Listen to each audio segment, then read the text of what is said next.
Якутске продолжает готовиться к предстоящему отопительному сезону. По данным Якутскэнерго, на сегодняшний день более 1000 объектов столицы уже получили акты готовности. Это жилые дома, школы, детские сады, больницы и предприятия. Всего их более 3500. При этом многие собственники имеют миллионные задолженности перед поставщиком услуг. Продолжит Фултон Валеса.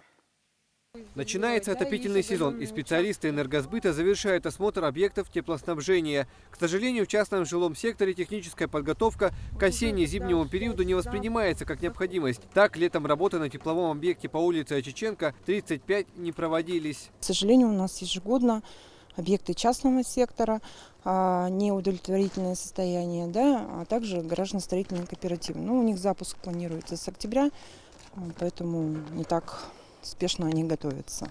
На остальных объектах ситуация намного лучше. В одном из жилых домов по Дзержинского 70/2 энергоузел оснащен по последнему слову техники. Тут установлен новый прибор учета энергоресурса. При таком подходе учет тепла ведут по фактическому потреблению. В ходе подготовки к осенне-зимнему периоду энергетики оценивают качество промывки систем отопления и готовность объекта к запуску. Заключение энергетиков необходимо потребителю для получения акта, который служит основанием для получения в администрации города паспорта о готовности. Акты готовности выданы на 1500 объектов столицы. Это в первую очередь больницы, школы, детсады, предприятия и многоквартирные дома. Острой остается проблема задолженности потребителей. На 1 сентября сумма долга за тепловую энергию составила свыше 900 миллионов рублей. УК и ТСЖ нам задолжали 445 миллионов рублей. И основные должники – это у нас гаражные кооперативы и население. Задолженность населения составляет порядка 250 миллионов.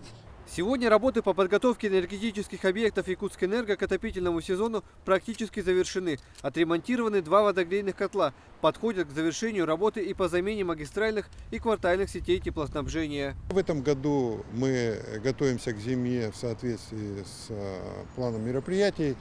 В этом плане у нас замена поверхности нагрева 2 котлов. Эти работы уже выполнены, котлы готовы к работе, и на сегодняшний день производится заполнение тепловых сетей. Подача тепла в социально значимые объекты уже началась. Подключение жилого фонда будет производиться исходя из погодных условий. Но самое главное, что к началу отопительного сезона все работы будут завершены. Фултон Валеса, Павел Пшенников, Вести, Якутск.